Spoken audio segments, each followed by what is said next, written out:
Bonjour mesdames et messieurs, bon réveil, bienvenue dans ce 6h30. Des centaines de morts et des milliers de sans-abri. Le bilan est encore incertain et surtout provisoire alors que les recherches peinent à avancer dans la capitale sierra-léonaise, touchée depuis le début de la semaine par des inondations et des glissements de terrain sans précédent. Alors que les chances de retrouver des survivants s'amenuisent, la douleur des habitants laisse place à la colère et au questionnement. Le gouvernement ivoirien apporte tout son soutien à la Sierra Leone. Je vous propose d'écouter le chef de la délégation, le ministre Adama Koné, et le président sierra-léonais. Le président de la République a bien voulu mandater une délégation de haut niveau pour venir donc exprimer son soutien au président de la République et à tout le peuple. En guise de soutien matériel, le président de la République a bien voulu donc leur offrir 1,5 tonne de médicaments. Donc notre présence ici, c'est un acte humanitaire, un acte de solidarité, un acte de soutien à un peuple frère qui est éprouvé. Mais le soutien technique, vous savez, en matière de catastrophe, il faut mettre en place donc un plan de gestion de cette crise-là. Donc le peuple ivoirien également est disposé à offrir donc son expertise pour permettre donc à la Sierra Leone de gérer cette situation de crise. J'adresse à son Excellence le Président, à travers vous, les remerciements de la population, du gouvernement et de la population sierra-léonaise. Et nous espérons que de telles coopérations, collaborations et la solidarité va être renforcée. C'est une catastrophe sans précédent qui est survenue dans notre pays. Donc nous avons perdu, cette catastrophe a fait des centaines de victimes et également beaucoup de sans-abri et beaucoup de milliers de déplacés. Mais en tout cas, nous prenons les dispositions utiles dans le cadre des recouvrements.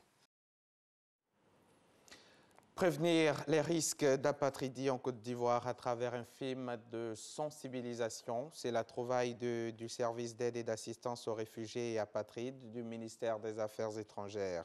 C'est un film didactique qui vise à montrer aux populations l'ampleur du phénomène et les dangers encourus par les apatrides. Il s'agit également de sensibiliser sur les déclarations des naissances à l'état civil. Les explications de Michel Digré. C'est une production audiovisuelle d'une trentaine de minutes qui devrait faire bouger les lignes dans la lutte contre l'apatridie en Côte d'Ivoire. Ce film décrit les risques encourus par les apatrides, des personnes sans nationalité, privées de beaucoup de droits fondamentaux. L'une des raisons de leur malheur, la non-déclaration de leur naissance à l'état civil. Donc on pourrait estimer au total à près de 3 millions d'enfants qui seraient en besoin d'avoir un extrait de naissance. Mais à côté de ces 3 millions d'enfants qui sont en besoin d'avoir un extrait de naissance, il faut oublier souvent les parents. Parce que souvent les parents ne déclarent pas les naissances des enfants parce qu'eux-mêmes, les parents, n'ont pas d'extrait de naissance. Et donc le problème se pose avec beaucoup plus d'acuité pour les parents de ces enfants. Donc à la fois en étant nos actions sur les enfants, mais aussi il faut accroître ces actions-là au niveau des parents. Et donc permettre aux parents qui n'ont pas d'extrait de naissance, qui n'ont pas de jugement supplétif, de pouvoir avoir un jugement supplétif et donc de pouvoir avoir une identité. Le film indique la voie à suivre pour l'obtention d'un jugement supplétif. Une fois que le délai de 3 mois passé, que les parents n'ont pas pu faire la déclaration de naissance de l'enfant, les parents doivent rapidement se rapprocher de la justice, du tribunal le plus proche, de la session du tribunal le plus proche, et avec le procureur ou les agents, les fonctionnaires de la justice, ils pourront voir dans quelle mesure est-ce qu'on pourrait faire établir pour cet enfant un jugement supplétif. Le jugement supplétif pour l'établir pour les enfants est quasiment gratuit. Je pense au bas mot 5 500 voire 6 000 francs CFA à dépenser par les parents, alors que la déclaration, elle est gratuite. Donc, vous mieux inviter les parents beaucoup plus à faire la déclaration dans les délais que plutôt qu'avoir recours au jugement supplétif. Le Haut Commissariat des Nations Unies pour les réfugiés estime à 1 million le nombre d'apatrides en Afrique de l'Ouest. Environ 700 000 ont été recensés en Côte d'Ivoire. La candidature de la Côte d'Ivoire pour l'organisation du forum AGOA en 2019 a été annoncée au cours de sa 16e édition qui vient d'avoir lieu à Lomé. De retour de la capitale togolaise, le ministre Diarra Souleymane situe ici les enjeux d'un tel événement pour la Côte d'Ivoire. En 2019, la Côte d'Ivoire va abriter pour la première fois l'organisation du Forum international de l'African Growth Opportunity Act, AGOA. En attendant la validation de cette candidature par l'administration américaine, le gouvernement ivoirien s'active parce que les enjeux sont énormes.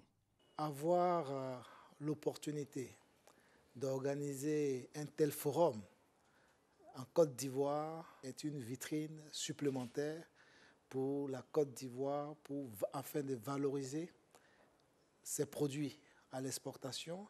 L'AGOA, décrété par l'administration américaine, est un forum économique qui se tient alternativement en Afrique et aux États-Unis.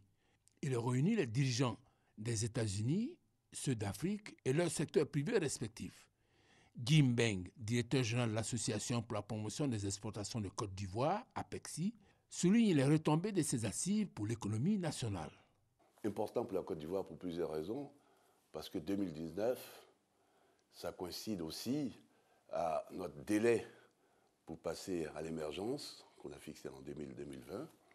Ça coïncide aussi avec, si Dieu le veut, le décaissement du MCC, mais ça nous permet quand même de consolider notre positionnement dans le pays. Depuis l'éligibilité de la Côte d'Ivoire en 2011 jusqu'à une date récente, les PME ivoiriennes ne tiraient pas meilleur profit de cette franchise douanière. En cause, le manque d'une stratégie nationale de mise en œuvre de l'AGOA. Depuis le 2 juin dernier, le défi est relevé. Notre stratégie permet de donner un visage à l'AGOA. Nous aurons un organe qui va gérer l'AGOA. L'objectif principal de cette stratégie nationale AGOA sur les 8 prochaines années sera de booster le volume des exportations, avec une première étape d'évaluation en 2019. Reportage signé Cheikh Koné et Noël Nyagno. La 4e édition du prix Alassane Ouattara du jeune entrepreneur émergent est lancée. C'est une initiative du district autonome d'Abidjan en faveur des jeunes porteurs de projets vivant dans les 13 communes composant le district. Il vise à lutter contre le chômage et à encourager l'entrepreneuriat chez les jeunes. Du 21 au 26 août prochain, ces jeunes pourront donc déposer leur dossier de candidature. Et pour cette année, ce sont au total 40 jeunes qui vont bénéficier de ce prix. C'est ce que nous dit Sita Soro. Bregbo, village situé à 8 km de Benjerville, c'est là que nous retrouvons Maïmouna. L'élevage des porcs, sa passion. Dans sa porcherie, on peut dénombrer une 50aine de têtes. Nous avons acheté les bêtes. Nous avons acheté 10 femelles, un verra. Et nous avons aussi acheté des porcelets engraissés. Nous avons donc commencé avec 40 têtes. Mais bon, au jour d'aujourd'hui, nous avons les 10 truies sont pleines. Nous avons eu déjà 3 mises bas. Nous avons donc 16 porcelets en plus. Pour en arriver là, Maïmouna et nombre d'autres jeunes ont bénéficié du prix Alassane Ouattara du jeune entrepreneur émergent. Un concours qui vise à financer les projets de jeunes entrepreneurs. Le gouvernement a activé tous les leviers pour accélérer la création d'emplois et nous entendons pour notre part sensibiliser les jeunes à l'entrepreneuriat. Le district autonome d'Abidjan, grâce à des actions concrètes comme le prix Alassane Ouattara du jeune entrepreneur émergent, veut stimuler l'émergence d'une jeunesse entreprenante. Les jeunes doivent créer leurs propres entreprises pour donner du travail à d'autres jeunes. Nous ne lésinerons en aucun cas pour impulser le dynamisme entrepreneurial dans les 13 communes de notre territoire. Pour cette année 2017, le Conseil du district autonome d'Abidjan met à la disposition de la jeunesse un financement de 200 millions de francs CFA. Les jeunes sont donc invités à déposer leur projet pour bénéficier d'un financement de près de 5 millions de francs CFA chacun. Pour cela, se rendre d'abord sur le site www.abidjan.district.ci du 21 au 26 août 2017. Nous y avons publié un document qui sert de base de formation à la rédaction des projets et une fiche d'identification que nous les invitons à remplir. Ces critères, il faut le rappeler, être ivoirien, avoir moins de 40 ans, résider a priori sur le territoire du district d'Abidjan, être porteur d'un projet viable, avoir une vision et l'envie de réussir. Outre ces prix, les meilleurs des éditions passées se verront récompensés par des super prix. Depuis quelques années, c'est comme ça que nous procédons pour toujours continuer d'appuyer vraiment nos lauréats que nous installons sur le terrain. Et à la fin de chaque année, par rapport aux résultats obtenus sur le terrain, nous choisissons disons 3, le meilleur prix et puis les prix d'encouragement, qui sont également dotés d'importantes sommes qui doivent leur permettre de faire fructifier davantage leurs affaires. Le prix Alassane Ouattara du jeune entrepreneur émergent est à sa 4e édition. Ce sont plus de 100 jeunes qui ont vu ainsi leurs rêves devenir réalité dans différents domaines. En bref et en images, Raila Odinga, opposant historique et candidat malheureux une nouvelle fois à l'élection présidentielle au Kenya, a annoncé ce 16 août vouloir saisir la Cour suprême pour contester les résultats de l'élection remportée par Uhuru Kenyatta. Selon lui, les Kenyans n'ont pas besoin de recourir à la violence pour obtenir justice. Donné battu par la commission électorale indépendante, l'opposant a donc décidé d'emprunter la voie légale et n'appelle pas ses partisans à prendre la rue comme le craignaient nombre d'observateurs ces derniers jours. Ici en Côte d'Ivoire, l'ambassade de la République de Corée a récemment organisé les journées du film coréen. Chaque année, des grandes œuvres du cinéma coréen sont sélectionnées et présentées au public ivoirien. Objectif, faire connaître la Corée et surtout renforcer la coopération entre les deux pays à travers le cinéma. On en parle avec Serge Collier. 5e édition des journées du film coréen avec au programme 3 productions dans les genres thriller, action et comédie.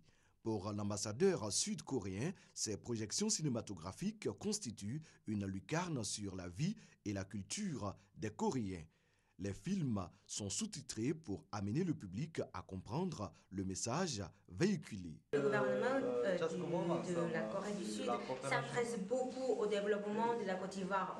Et je pense que cela va, dans ce sens-là, ce type d'événements culturels nous aide à consolider les coopérations entre les deux pays, non seulement en matière des infrastructures, du développement économique, mais en même temps, mais aussi en matière de la culture. Une séance cinéma bien appréciée par le public. Un film plein d'émotions, un film dont le scénario est palpitant et la réalisation impeccable. Selon les diplomates, la Corée du Sud est le 7e plus grand marché du film au monde avec 200 millions de spectateurs annuellement. En plus, le nombre moyen d'entrées en salle par an est largement au-dessus de la moyenne mondiale. C'est la fin de ce journal. Merci de nous avoir suivis. Bonne suite des programmes sur la chaîne Kira Simple.